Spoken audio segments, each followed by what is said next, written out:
All right, Shalom, Mike. And first and foremost, I'd like to give all praise, honor, and glory to Yahweh, Bahasham, Yahushai, Bahasham, Racha, Kodash. I'd like to give double honors to the apostles and elders of Great Millstone. I'd like to say Shalom to the elect that teaches word and all truth, faith, and sincerity. And today, I just want to tie this lesson, a hard transition, you know, from one kingdom to another. This is not going to be a diplomatic move where you get a lot of signatures and now we got the keys to the world. No, this is going to be an emphatic downfall of the so-called white man, which is an effort to establish the kingdom of heaven. And what a transition is going to be. Matter of fact, let's start out with this in the book of Jeremiah, chapter 28, verse 8. It reads, "The prophets that have been before me and before thee of old prophesied both against many countries and against great kingdoms, of war and of evil and of pestilence." See, and those, and that's what you see today. It's like it, and that has always been the case with the prophets. To prophesy the downfall of these countries and great kingdoms of war and evil and pestilence. Pretty much, that's how all these kingdoms pretty much have came and went. Say pretty much Babylon, but even in that have a spiritual overtone because it was taken in the night. Well, it's no different today. This place is going to be this place, the so-called white man, his rulership represents the night. But also, it's not going to be a strategic move.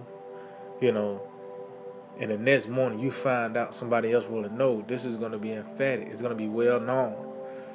And we in this process now where, this place is being thrown down. And it's going to be by the way of war and of evil and of pestilence. And it shows, hey, that's what it's about. Going into those great kingdoms, because this is about power, man. And rulership. And we're in a time where we're in the succession of kingdoms. The last matter of fact, let's get that in Daniel. Let's get that in Daniel, the second chapter. Why do you think Nebuchadnezzar was so troubled concerning that dream? Because it was about power, man. Let's see, Daniel 2 and 44, it says, "And in the days of these kings shall the power of heaven set up a kingdom." And we in that time where the Lord is setting up a kingdom, the house of David, that third temple is being built, has came on the scene pretty much. And they're trying to say in the days of these kings, pretty much in the succession of these kingdoms, the 10 toes, this conglomerates of nation, this beast system pretty much. This is when it was going to take place, and that's where we at, man. It says, in the days of these kings shall the power of heaven set up a kingdom which shall never be destroyed. See, so that just shows that this is the last of the heathen rulership. Ended off by Esau, so-called white man. After this man is overthrown, because once he is overthrown, everything else is going to fall as well. That's why it's going into as we continue on in it, it tells you how that stone, that's our Lord Yahushua. Pretty much when he come and take out the feet, the whole statue gonna fall. So it says, "And the kingdom shall not be left to other people." See, it's going back that Esau is the end of the road before the kingdom of heaven is established. "But it shall break in pieces and consume all these kingdoms, and it shall stand forever." And that's what we in, man. That's the transition that we coming into. The kingdom of heaven, that perpetual rulership. But it steps to that. This place have to be violently overthrown. Matter of fact, before I go back to this, let's get this in the book of Second Ezra, the 4th chapter, because this place has to be violently uprooted. Oh, even with concerning the we read about the you know Lazarus and the rich man. 'Cause that great gulf, is only you can't have the same rulership spill over to this man's kingdom, and it's vice versa, man. So it's a process. This man got to be rooted up, and the Lord's gonna set the elect up, because the power seat is a power. That's an entity. Just like how the Lord said that the house, the poor will always be among you. Well, there's gonna always be rulers as well. But in this time, we coming to everybody's gonna actually fall into their lots. The rulers, and we coming to a time where the rulers are going to be set as the rulers, and then you're going to have the peasants as the peasants. Otherwise, it tells you in the book of Ecclesiastes, the 10th chapter, Solomon said he seen as an error, which proceeded from the sun. He seen he seen servants on horses and princes walking upon the earth. And those servants that was on horses, which is Esau, the so-called white man, and being having power, ruling, and the princes on the earth is our people, so-called Negro, Latinos, and natives, as being abased, but we supposed to be princes. But we coming at a time where that transition, everything's gonna be turned right side up, and it's gonna be a very emphatic one. So before I can get on a horse, you got to get off. You see what I'm saying? Just pretty much simplified. So this man is gonna be violently uprooted. The scepter is gonna be taken away, and it's gonna be given to us, and he's gonna have the sackcloth on and be in a state of mourning and in a lower state.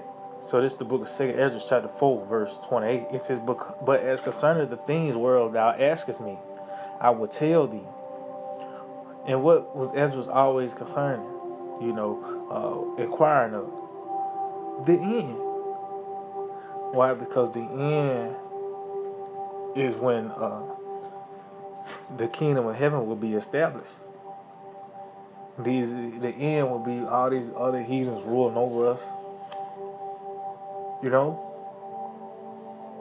It says, for the evil is sown, but the destruction thereof is not yet come. The evil that was sown was America. But as you can see, the results is what? Destruction. It says, if therefore that which is sown be not turned upside down, so this place have to be violently uprooted. It says, but it has to grow. It had to grow into its perfection, to its ripeness. When you read Revelation the 14th chapter, it tells you that concerning her grapes are ripe.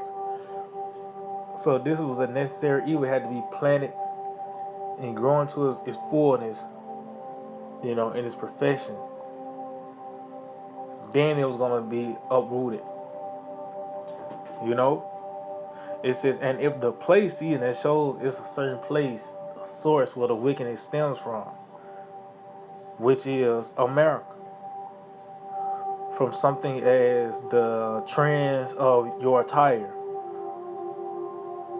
such as leggings or the lack of any clothing, they go to America, man. America made that a thing. Your diet, you might have these countries that eat these certain nations that eat abominable things, but who made it a thing? Who made it a trend, a delicacy? You got a mukbang concerning a fucking seafood feast, but it's all abominable creatures. Even though Moab might his diet, he got this diet of seafood, everything you see is food, but who pushed it out there and made it acceptable and okay? The so-called white man. The Edomites, American Edomites, because the influence, that Green Bay tree spreading his wickedness, his influence had reached throughout the four corners of the earth. That's why you got Moabites wearing three-piece suits, man. And that just scratching the surface. But it just shows that this is that place where the evil stems from. So it's going back. It says, 2 4:29 says, if therefore that which is sown be not turned upside down, and if the place where the evil is sown pass not away, then cannot it come that is sown with good. See, so it have to be a hard transition. On all levels, even the scripture even say that we shall enter the kingdom of heaven with much tribulation. Because famine is coming, plagues and pestilence, discomfort. All hell is about to break loose. The Lord is we in the actually in the midst of Babylon being destroyed, the destruction of this place.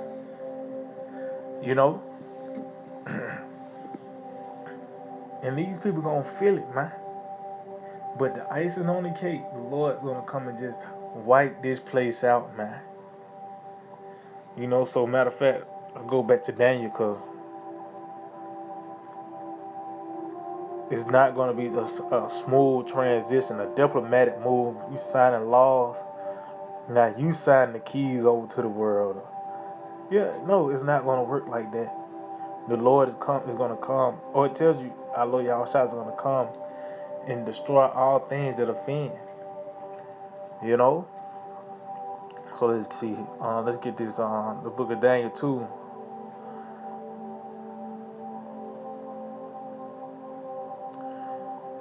And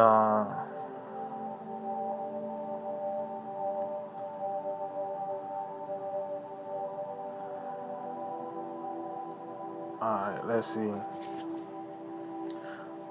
Alright, this is the point.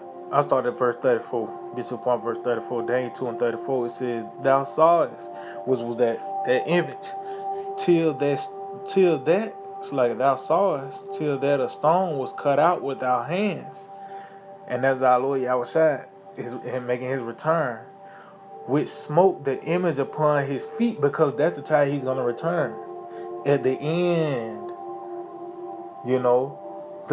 that's the succession of all those nations ruling, because those different parts, the head, the arms and breasts, the belly, the thighs, those were different kingdoms, man. The Babylonians, the Medo-Persian Empire, the Greeks, the Romans, to now the feet, which is pretty much this beast system, man. The conglomerates of nations. But this is that time when our Lord is going to set to take his return at the feet. It says, which smote the image upon his feet that were of iron and clay, and break them to pieces. See, it said then, because they're going to be broken, man. See, the Lord's coming to break this shit up, man. He's going to be shaking. The so-called white man is about to be shaken out of his place. It says, then was the iron, the clay, the brass, the silver, and the gold broken to pieces together. See? So that in itself, the iron, the clay was the feet, but even though the feet was hit, everything else was broke up as well. See, it's not like the Lord gonna get the Edomites, but somehow the Moab got a chance to get back on top. No. This is going to subdue all these other nations as well. It says, and became like the chaff of the summer threshing floors, and the wind carried them away. See, because that Lord's going to bring the missiles as well. With the fire from the chariots, as well as those nuclear winds. It says that no place was found for them. See, that place is really talking about them ruling. See, when our Lord return, our Lord Yahushua, when he make his return, it's gonna be known that he's the guy. Esau ain't gonna have no place. You know, his light is not gonna be the rule. It's gonna be well known then. Or Ham or Elam. There's not gonna be no place found with them except for the bottom, man. It says, and the stone that smote the image became a great mountain and filled the whole earth. See, so meaning this the Lord's gonna, that's that kingdom, man, pretty much. The next government that's gonna actually dictate the affairs of the earth, man. This great mountain was gonna actually influence the regulating of the earth, man. But it's gonna be by the way of this hard transition. And that's that's the time we're coming into a hard transition. But that's for the betterment of us, though. See, the grass is green on the other side, you know. So that's why we are spirit participating and know. But yeah, I might just hope that we're edifying. I'd like to give all praise, honor, and glory to Yahweh, Ba'asham, Yahushai, Ba'ashem Rachakodash. Double honors to the apostles and elders of Great Millstone. Shalom to the elect. That's Jesus' word in our true faith and sincerity. DTA, Abad Babal. Soon.